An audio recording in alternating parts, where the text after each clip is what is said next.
Have you ever been in the middle of a really heated argument, you're absolutely furious, and then you start to cry? It feels like your own body is betraying you, right? Well, it turns out there's a fascinating and logical reason for it, and we are going to get right into it. This is such a familiar feeling. You were right there in the heat of the moment, you're making a solid point, you're feeling that fire of being right, and then, bam, your throat gets tight, your voice cracks, and tears just start streaming. It is so infuriating, and it can totally make you feel like you've lost all your power in that moment. But trust me, you are not the only one this happens to. So, what is going on here? Really, the best way to think about this is like an emotional overload. Your system isn't broken or malfunctioning, it's just, well, it's overheating. This is what gets so confusing, right? We're wired to think tears equal sadness, so when they show up while we're angry, it feels like a total loss of control. But here's the key thing to remember. These are not sad tears. They're the physical results of an emotional overflow. And you know what? This overflow isn't some random glitch. It's actually a pretty smart, protective move from your brain. Think of it like your brain slamming on the emergency brake before things go completely off the rails. Yeah, there's even a name for this whole process. Sometimes it's called emotional sweating. When an emotion like anger gets way too intense for your system to handle, your brain deliberately activates the parasympathetic nervous system. That's just the sciencey term for your body's built-in calm-down mechanism. And I love this analogy because it just makes so much sense. Picture your emotional engine revving way, way into the red zone because you're so angry. Your brain, acting like a really good mechanic, senses this and says, whoa, we need to cool this thing down before it blows. And those tears? That's the coolant. It's literally a biological release valve. So the chain reaction is actually pretty simple when you break it down. First, your anger or frustration hits its absolute peak. Then, your brain detects this as a potential system overload.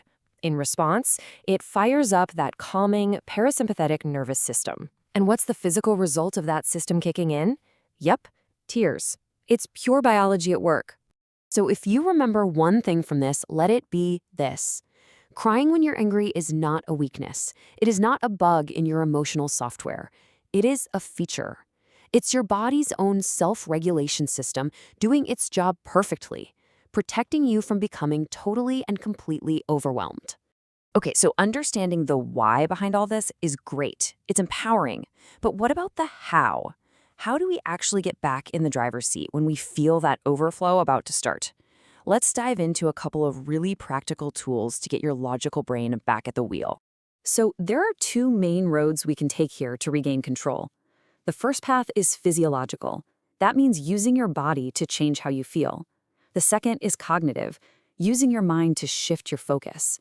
Both of these are designed to do the same thing, interrupt that emotional spiral and get the logical part of your brain back online. All right, let's start with the first tool, the lookup hack. It sounds almost too simple, but it is shockingly effective. The second you feel that lump forming in your throat, just stop talking. Seriously. Then physically tilt your head back and look up at the ceiling. This simple posture shift actually makes it physically harder for tears to flow. Add in a slow, deep breath, and you're sending a powerful signal to your body that it's time to calm down. Now for the cognitive approach. Let's call it the math hack. Again, the first step is to just mentally hit the pause button. But this time, instead of a physical action, you give your brain a simple, non-emotional, logical puzzle. Counting backward from 100 by sevens is perfect because it's just difficult enough that you really have to focus.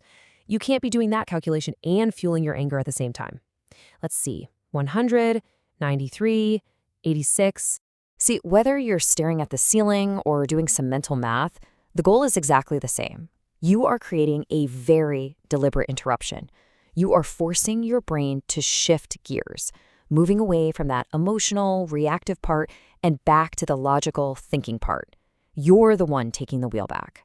Knowing that these angry tears are actually a feature, not a bug, just completely changes how you think about them, doesn't it? And it makes you wonder, what other emotional reactions have we been told are weaknesses when they might actually be our body's own strange, brilliant logic at work? Definitely something to think about.